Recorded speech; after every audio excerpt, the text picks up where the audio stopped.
কালো মেয়ের বিয়ের চিন্তায় যে মায়ের রাতের ঘুম হয় না, সেই মাও তার ছেলের জন্য ফর্সা মেয়ে খোঁজে।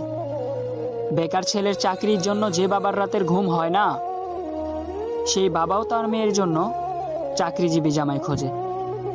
নির্মম হলেও এটাই বাস্তব যে দিন শেষে সবাই 16 আনাই চায়। কালো মেয়েদের নিয়ে অনেকে অনেক যুক্তি দিচ্ছে, আমি তাদের সম্মান করি।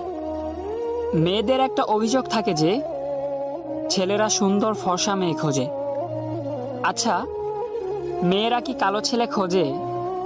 আমার এই প্রশ্নটা মেয়েদের কাছে। কোন মেয়েটি কালো জামাই চায়? কোন মেয়েটি কালো বয়ফ্রেন্ড চায়?